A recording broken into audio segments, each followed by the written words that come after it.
Hello, next up on Nasal Academy. If you're just tuning in, welcome.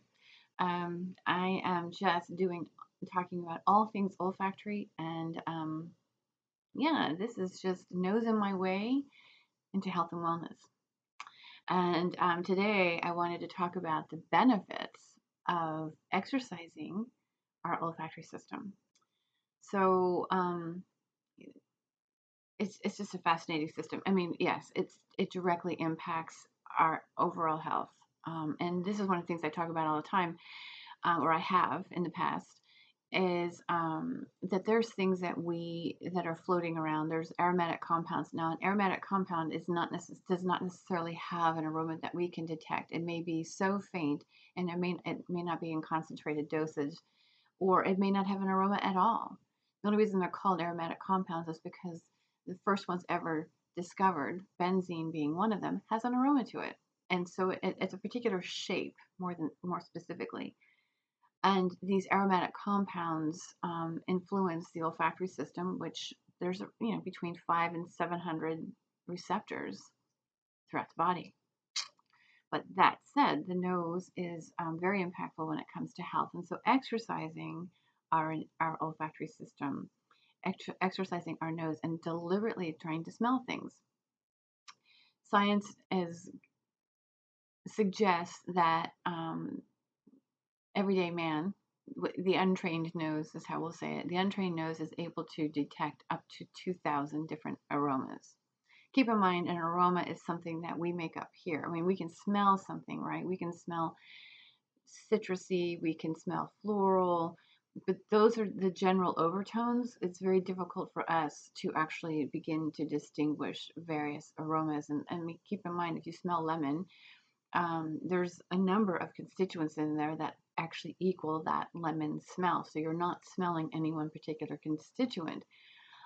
But that said, it's very important that we actually, this is, with all the other exercises that we're doing, it's very important that we exercise our olfactory system, because we used to rely on our nose for survival. That's how we were able to kind of, that was, rubbing noses and kissing, it wasn't a mating ritual. It's actually how people were finding their mate. Because if there was an aroma that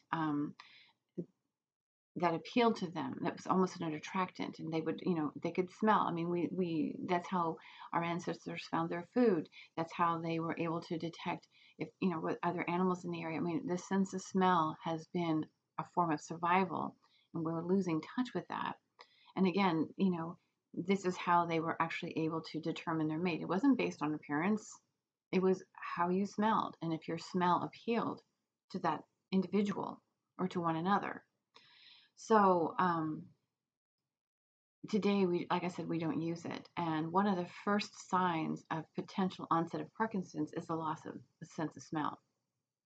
Now, I realize that there's some issues that, some accidents and so forth that can contribute to the loss, but just the slow decline in the ability to smell, that is more of a neurochemical issue than it is, and as opposed to um, how do I want to say, it's not an indication that there's something wrong with your nose. That's how I want to put that. That's what I'll say. It's an indication that your brain chemistry is really in survival mode.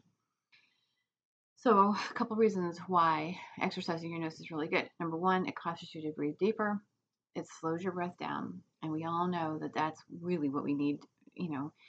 Get a really good lung activity going on and calming the autonomic nervous system. At the same time, it activates the cilia in our nose. Now, that's physical movement. There's dopamine stimulation, okay? And as opposed to dopamine being used for oxidative purposes, it actually stimulates the production of dopamine for more for the thriving mode that we're searching for. So and it helps with keeping the brain. It's a reward, because remember, it's the anticipation and the reward that leads to addiction. So doesn't lead to addiction. It's equaled with addiction. And so, in this world of high caffeine consumption, with 90% of the world actually consuming caffeine on a daily basis, and caffeine being recognized for its ability to alter the mesolimbic dopaminergic pathway, which is the structure in the brain that is how we identify addiction. With caffeine having the ability to do that, and P.S. by the way, so does cortisol. Um, you've got 90% of the world technically living with addiction. So stimulating that dopamine production is really essential for keeping that pathway active. Okay. Otherwise, we get into other addictive types of activities and behaviors that may be less than favorable. Okay. So that's another reason for exercising our nose, to keep that dopamine and keep that brain chemistry more in balance. Because the second you're not producing enough dopamine, the whole system has to adjust. Okay. So that's one more level of stress. So exercising that olfactory system really, really benefits you there.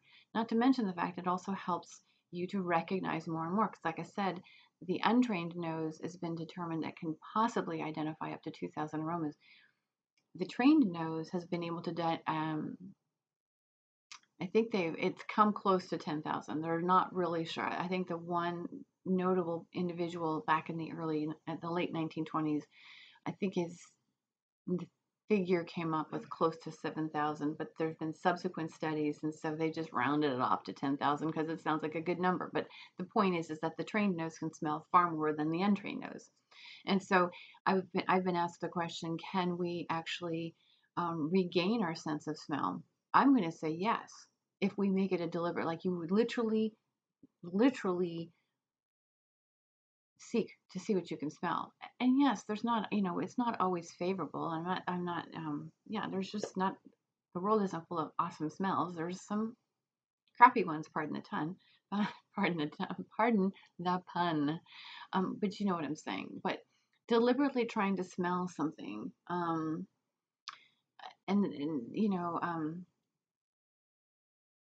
to begin to detect the slightest aromas, it's fun. Number one, it's just, I like it. I love, all of a sudden you can waft something, you're like, what was that? um I think it's fun. I have a friend that actually used to refer to me as her olfactory tour guide, because everywhere I go I talk about what I smell. But I love smelling things. To me, it's like being able to see things, like being able to see colors or be able to hear different things. The nose is really very important. I used to sit and smell my children all the time.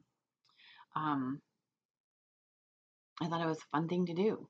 And they all have their own individual scent. It's very interesting. And today, as young adults, they still have that same aroma. I don't tell them all that much, but it's not a bad thing.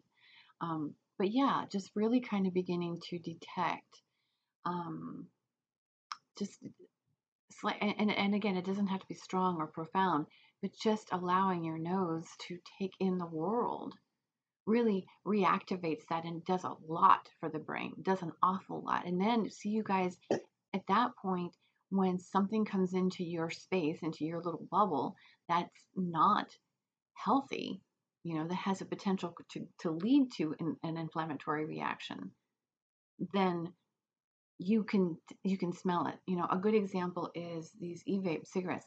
I get that those fragrances, some people like the way they smell. As I would much rather, as soon as I walk away from it. I would much rather smell a cigarette than to smell that, because I know there's a lot more chemicals in that stuff than there is in a cigarette. But I can walk away from either one because I can tell the difference. I can tell when an e-vape cigarette is being smoked around me. I don't even have to see it, because the aerosols are very, very obvious.